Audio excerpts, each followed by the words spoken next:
Mari sama-sama kita kembalikan kepada Tuhan, kita mohon hikmat daripada Tuhan. Ya Tuhan, saat ini kami kembali datang kepada Tuhan untuk kami sama-sama mendengarkan sabda daripada Tuhan. Berkati setiap kami ya Tuhan, berkati untuk kami dapat fokus, untuk kami dapat mendengarkan firman Tuhan dengan baik. Dan tolonglah setiap kami ya Tuhan, supaya kami tidak terdistract dengan segala hal apapun yang mencoba mengganggu kami untuk kami fokus mendengarkan firman-Mu ya Tuhan. Dan berkatilah hamba-Mu yang penuh dengan kekurangan ini ya Tuhan, supaya dapat menyampaikan firman-Mu dengan baik. Dalam nama Putra-Mu Yesus Kristus kami sudah berdoa. Amin. Shalom Bapak Ibu. Kita bersyukur ya hari ini kita sudah masuki bulan September. Kalau biasanya di Twitter itu bilangnya September itu jangan sampai jadi September, sedih gitu. Kita harus mengambil dengan hal-hal yang baik. Nah kita juga bersyukur hari ini kita akan merenungkan satu bagian atau histori tentang seorang Martin Luther Bapak Ibu. Dalam ungkapannya dia mengatakan, "Here I stand." Di sini saya berdiri dan saya tidak bisa melakukan apa-apa lagi katanya.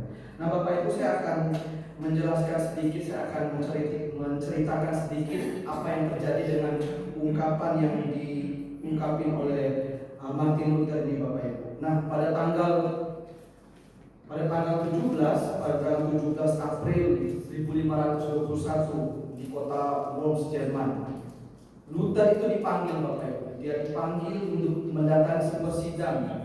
Dan pada saat itu berita yang sangat heboh. Orang-orang itu ingin melihat Luther. Mengapa Bapak Ibu? Karena pada waktu itu Luther itu seolah-olah dia itu melawan gereja-gereja yang berotoritas atau kekuasaan yang berotoritas itu sendiri Bapak Ibu. Makanya dia ini jadi aktif lah Bapak Ibu. Wih, orang ini hebat ya. Dia berhati yang angkat sendirian. Dan pada waktu itu Bapak Ibu, banyak orang yang melihatnya, dan salah satunya seorang jenderal itu, seorang pangeran itu mengatakan seperti ini Bapak Ibu. Luther akan melakukan hal yang mulia daripada yang pernah dilakukan oleh jenderal dan orang-orang dalam perang. Karena pada waktu itu Bapak Ibu terjadi perang, banyak hal terjadi perang, dan memang pada waktu itu kekaisaran itu berpihak kepada gereja yang berotoritas. Tapi memang di posisi tersebut Luther itu tidak memang dijatuhi hukuman Bapak Ibu, karena posisinya itu memang dalam peperangan. Tapi kita akan melihat ini Bapak Ibu. Jenderal itu mengatakan orang ini akan melakukan hal yang mulia, karena memang konteksnya Jerman pada waktu itu tunduk terhadap suatu otoritas yang berkuasa pada waktu itu. Makanya dibilang orang ini akan melakukan hal yang mulia. Tetapi Bapak Ibu, ketika Luther di hadapan orang-orang pada waktu itu, ketika dia disuruh pertanggungjawabkan apa yang kamu tulis, dia katakan seperti ini Bapak Ibu. Saya tidak akan menarik kembali apa yang sudah saya tulis, kecuali saya itu secara alkitabiah atau secara akal budi itu salah. Dan dia mengatakan bahwa saya ini bukan karena perlakuan saya yang saya di sidang ini, tetapi mengenai ajaran Kristus. Dan ungkapan yang paling terkenal itu dia bilang, hati nurani saya itu dicegah oleh firman Tuhan, dan saya itu tidak bisa menarik kembali apapun yang sudah saya katakan. Dan dia berkata, di sini saya berdiri dan saya tidak bisa berbuat apa-apa lagi. Kiranya Allah menolong saya. Amin. Ketika saya melihat penjelasan mungkin dari sejarah umum gereja atau dalam YouTube menjelaskan bagian ini itu, luar biasa ya Bapak Ibu. Bayangkan aja satu lawan banyak orang tuh, wah, kita aja kalau kita anak muda ya main game 1 lawan 5 itu susah, apalagi 1 lawan banyak orang, ini susah sekali Bapak Ibu. Tapi hal yang luar biasa dia katakan, hati saya udah ditawan sama firman Tuhan. Saya nggak bisa lagi lawan, saya nggak bisa lagi menarik apapun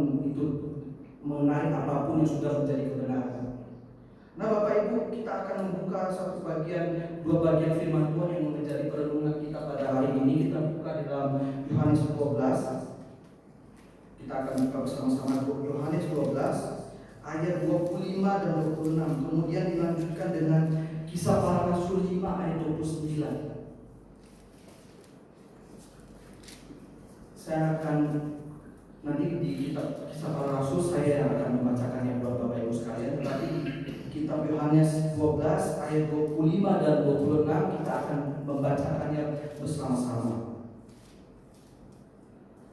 Oke, kita akan membacakannya bersama-sama. Yohanes 12 ayat 25 dan 26, 2, 3.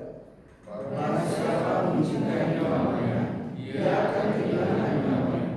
Tetapi barang siapa tidak mencintai nyawanya di dunia ini, dia akan memeliharanya untuk hidup yang kekal. Barang siapa melayani aku, dia harus mengikuti aku, dan di mana aku berada, di situ melayani akan berada. Barang siapa melayani aku, ia akan menyembah Bapa. Dan saya akan bacakan dalam Kisah Para Rasul 5 ayat 29, demikianlah firman Tuhan. Tetapi Petrus dan rasul-rasul itu menjawab katanya, kita harus lebih taat kepada Allah daripada kepada manusia. Demikian jawab pembacaan firman Tuhan kita pada siang hari ini, Bapak Ibu. Nah, Bapak Ibu dikasih Tuhan, tadi di Yohanes itu ada dikutip tentang dihormati Bapa dan sebagainya. Nah, Bapak Ibu, ketika kita membahas tentang kehormatan atau kemuliaan, siapa sih yang nggak perlu dihormati atau dimuliakan? Mau ya pasti Bapak Ibu ya, dihormati orang, direspek sama orang, kalau bahasanya sekarang direspek. Nah, tapi Bapak Ibu, kita akan lihat bagaimana orang dunia itu melihat kemuliaan kehormatan itu seperti apa. Dan biasanya itu kehormatan itu berkaitan dengan, atau kemuliaan itu berkaitan dengan ketika kita itu memiliki sebuah jabatan atau kuasa. Ya seperti orang ini ya. Nah, kemarin ke pasar Masomba, saya nggak ketemu Bapak Ibu waktu saya belanja ikan pagi-pagi. Ternyata saya kepagian datangnya.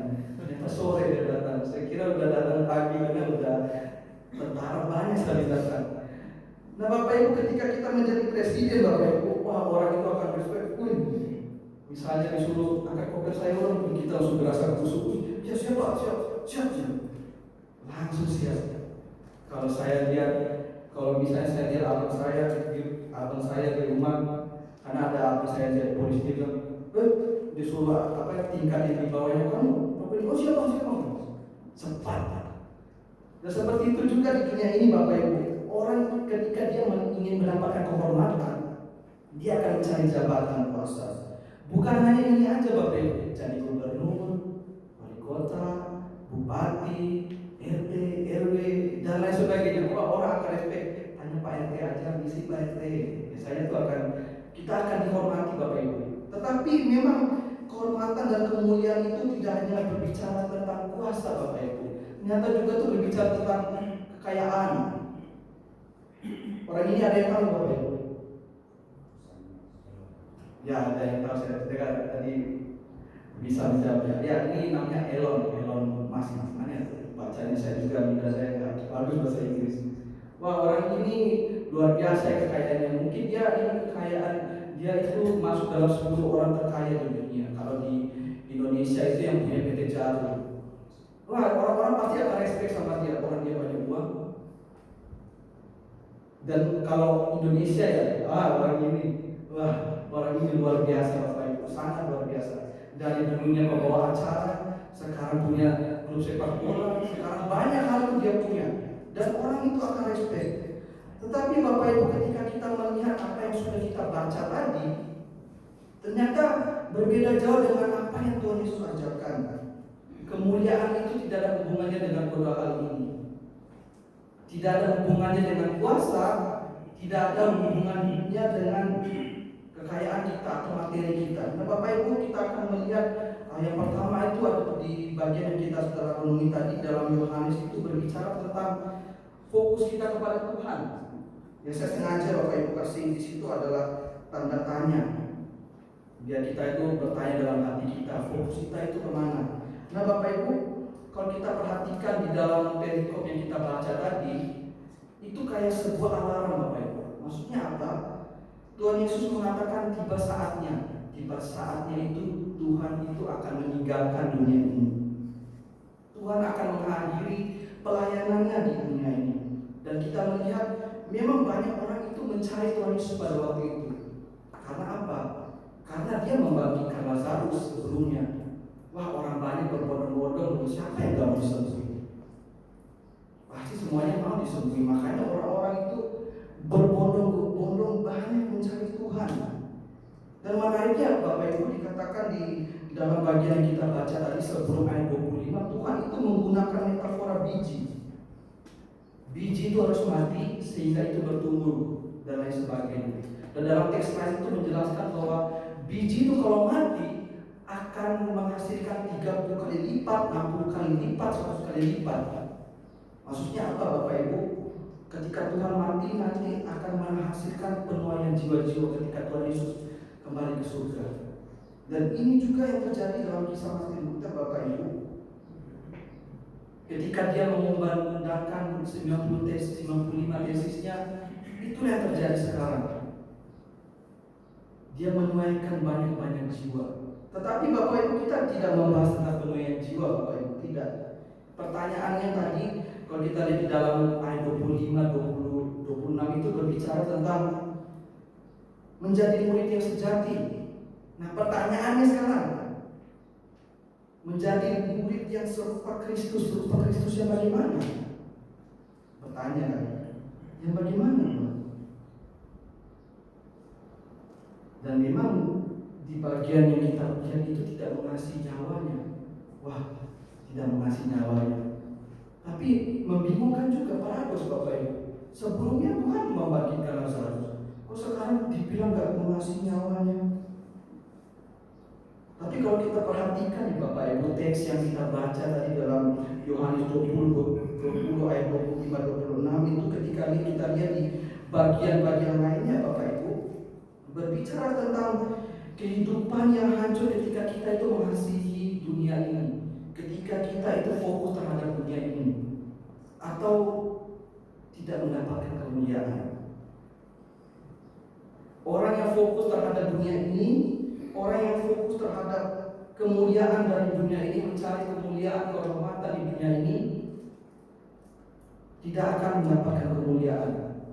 Bapak Ibu bisa perhatikan itu di ayat-ayat lainnya, Bapak Ibu bisa buka sendiri. Seringkali itu yang menjadi fokus kita Bapak Ibu. Fokus kita ini mencari penghormatan daripada manusia atau daripada Tuhan.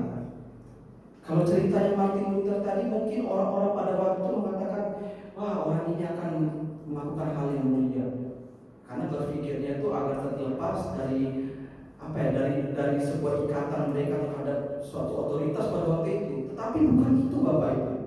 Dia melakukan itu adalah hatinya itu tertawan oleh firman Tuhan. Dia memikirkan apa hidupnya selanjutnya itu, kemuliaan dia sementara dia dari dunia ini. Nah, seringkali kalau kita berbicara tentang fokus itu berbicara tentang prioritas. Kalau udah mau prioritas tuh susah kita, susah Bapak Ibu. Kita dihadapkan dengan Tuhan dengan hal di dunia ini. Ya contoh dekatlah keluarga. Wah, mulai tertabrak. Tidak bisa, saya ada urusan ini. Tidak bisa, saya ada urusan itu. Mulai prioritas kita itu goyah. Nah Bapak Ibu, hari Jumat kemarin saya ngomong dengan kawan saya, dan memang ya obrolan kita itu anak muda, karena kita ini kan belum menikah, kan jadi ngomongnya tuh, dia susah balas chat saya dia bilang gitu. Prioritasnya bukan kamu mungkin gitu bercanda. Tapi dia bilang kayak gini Bapak Ibu, dan saya renungkan lagi, sibuk itu sebenarnya nggak ada, tapi yang ada itu adalah skala prioritas. Sibuk itu nggak ada katanya. Sebenarnya prioritas kita itu kemana? Di dalam kesibukan kita itu, walaupun kita sibuk kemana-mana dan sebagainya, kalau prioritasnya itu sesuatu hal, dalam kesibukan itu pasti bisa dia menyempatkan waktu untuk melakukan prioritas itu. Bisa, sesibuk apapun. Saya yakin itu bisa. Memang dalam konteksnya itu, saya berbicara dengan teman saya itu harusnya bisa sih dia balas chat. walaupun saya sibuk, kalau prioritasnya saya. Tapi kalau kita kembali di bagian ini, wah, fokus kita itu kemana? Makanya sibuk itu dikatakan nggak ada sebenarnya. Fokus kita kepada Tuhan atau kepada manusia?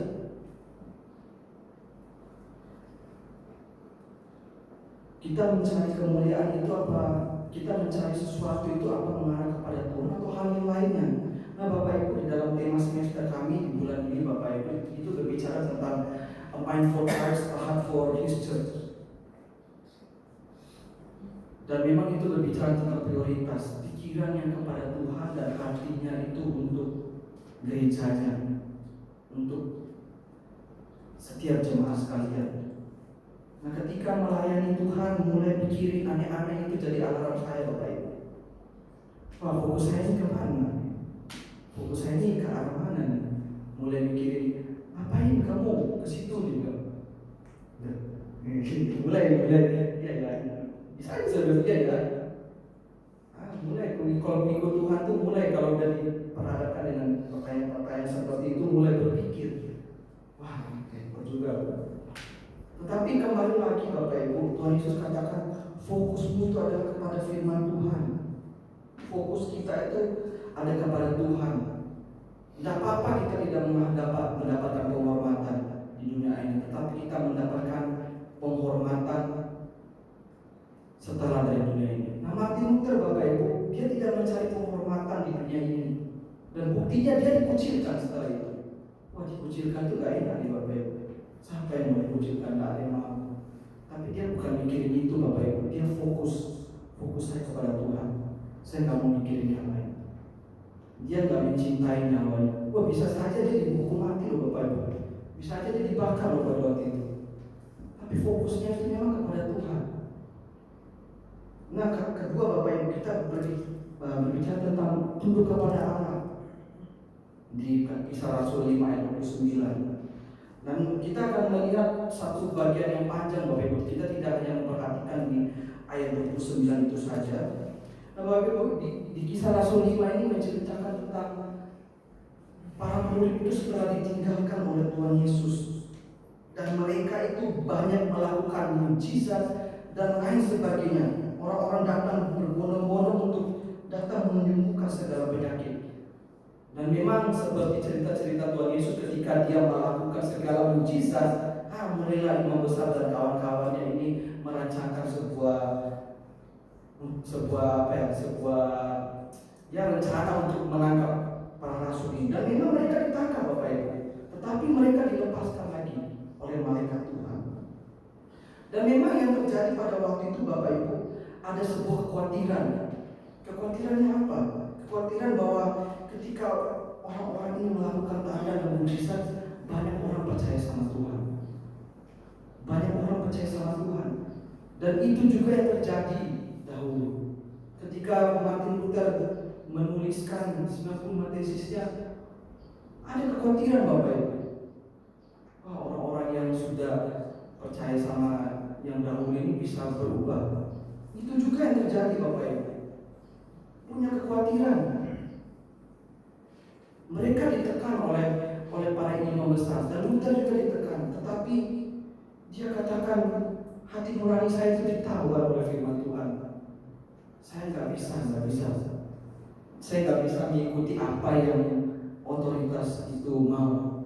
Saya nggak bisa. Wah, bisakah kita berkata seperti itu? Kita ketika ditekan oleh otoritas yang lebih tinggi, lakuin ini. Susah. Mungkin kalau kita berandai-andai, wah, saya bisa sih. Wah, masa? Lanjut lagi, masa bisa? Wah, hukumannya mati ya.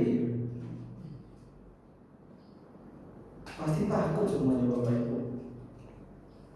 Tapi dia katakan, enggak, saya harus taat sama Tuhan. Saya nggak mau taat kepada manusia, saya harus taat kepada Tuhan. Nah, ada Bapak Ibu, sebelum saya pelayanan sini, saya ikut visitasi jemaat di suatu gereja gitu. Dia katakan posisinya itu wakil ketua. Dia bilang, saya ini bisa jadi ketua kalau saya itu pindah KTP katanya. Oh iya, terus mau pindah KTP? Wah, itu mungkin cerita satu dua hal cerita Bapak Ibu. Belum lagi cerita lainnya. Dan kalau kami di kampus itu, mengapa sampai munculnya tema itu, saya berpikir, oh iya ya, seringkali itu masalah-masalah di kampus kami itu, prioritas kami itu bukan untuk belajar firman Tuhan. Prioritas itu mulai hal-hal lain, mulai soal pelayanan, wah di situ enak banyak uang, wah di situ enak dan lain sebagainya. Atau mungkin hal yang lainnya soal pasangan mungkin, wah susah sekali. Dan saya itu hampir kayak gitu Bapak Ibu. Sebelum saya sekolah, masih saya sekolah, saya hampir meninggalkan Tuhan demi itulah.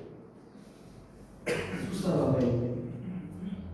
Tapi kita belajar Bapak Ibu, dia katakan hati saya ini dicegah sama firman Tuhan. Hal-hal apapun di dunia ini saya gak mau ikuti, karena hati saya itu dicegah sama firman Tuhan.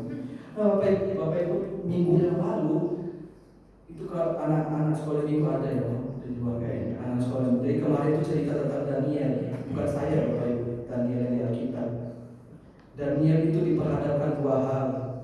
Kamu mau tunduk sama raja, atau kamu mau terus menyembah kepada Tuhan 3 kali sehari? Karena orang-orang pada waktu tidak melihat letak kesalahannya Daniel. Makanya salah satu cara nih, bahwa orang ini harus dijebak ini, kita buat aturan ini, harus menyembah kepada raja. Dia tidak tunduk Bapak Ibu. Mungkin karena ini juga hatinya itu udah ditawan sama firman Tuhan. Makanya Daniel nggak tunduk sama raja pada waktu itu. Hatinya sudah ditawan sama firman Tuhan. Nah Bapak Ibu, saya akan menuntut bagian ini dengan salah satu pengkhotbah di luar negeri. Dia menceritakan Daniel juga, dan dia katakan, mengapa sih, kapan Daniel itu belajar percaya sama Tuhan? Atau kapan para murid atau Martin Luther itu belajar mempercayai Tuhan ketika mereka menghadapi keadaan yang susah itu? Dikatakan bahwa dia belajar di ruang doanya. Imannya itu tidak dibangun ketika dalam keadaan sulit pertarungan. Imannya itu dibangun ketika dia berlutut secara konsisten. Dia itu bukan mencari Tuhan itu bukan sesekali, 3 hari sekali, bukan sesekali hari, tetapi setiap hari, minggu demi minggu, bulan demi bulan, tahun demi tahun, dia konsisten mencari Tuhan. Makanya mengapa dia taat sama Tuhan?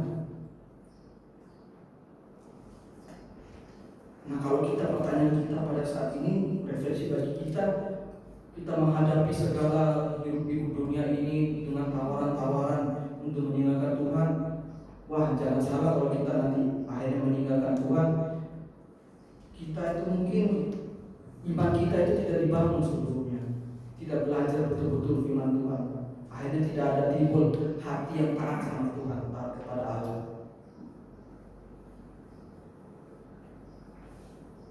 Ya banyak kita melihat banyak hamba Tuhan akhirnya ya udah jadi hamba Tuhan lagi, mungkin pindah keyakinan mungkin.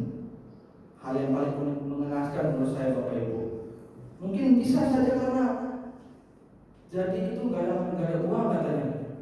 Bisa saja Bapak Ibu, bisa. Kalau saya diperhadapkan itu, lumayan hebat. Tapi pertanyaannya itu, apa yang di dalam hati kita ini? Hati kita ini tertawan sama apa? Tertawan sama itu, sama hal-hal dunia ini kan, materi kan? Atau tertawan sama firman Tuhan? Itu yang dikatakan Martin Luther Bapak Ibu. Dia gak peduli mau disesatkan apapun, dan itu pun yang dilakukan oleh murid-murid Tuhan. Murid-murid Tuhan, saya kira Bapak Ibu tahu matinya bagaimana. Gak ada yang enak Bapak Ibu. Tapi mereka gak mikirin itu. Fokusnya Tuhan, prioritasnya Tuhan. Mau apapun itu fokusnya sama Tuhan. Dan saya itu mau takut sama Tuhan, bukan saya mau takut sama yang lain. Semoga itu bisa tertanam dalam diri kita ya. Mungkin kalau cobaan untuk datang satu hari depan dan sebagainya, kita diperhadapkan dengan iman kita harus bela dengan gimana. Tapi kita katakan kehendak hati saya bersama Tuhan, bersama Tuhan. Dan di sini saya berdiri dan saya memegang teguh iman saya. Amin ya Bapak Ibu ya. Dan teman-teman pemuda juga. Saya rasa anak muda yang paling bisa goyah itu, dan saya pernah mengalami.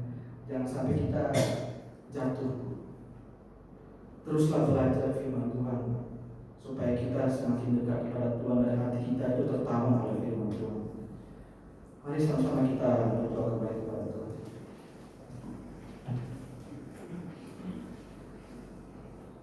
Tuhan, kami sungguh bersyukur ya Tuhan, kami boleh melihat seseorang yang luar biasa, seseorang yang boleh dipakai Tuhan untuk menyatakan kebenaran ya Tuhan. Walaupun di lingkungannya mungkin menekan seorang bernama Martin Luther ya Tuhan, tapi dia boleh mengajarkan kami bagaimana hatinya itu fokus kepada Tuhan, hatinya itu penuh dengan ketaatan kepada Tuhan. Dan ajarkanlah kami ya Tuhan, untuk kami selalu memegang iman kami ya Tuhan di dalam setiap perjalanan hidup kami. Terima kasih ya Tuhan, terima kasih. Dalam nama Putra Yesus kami sudah berdoa. Amin. Saya akan kembali kepada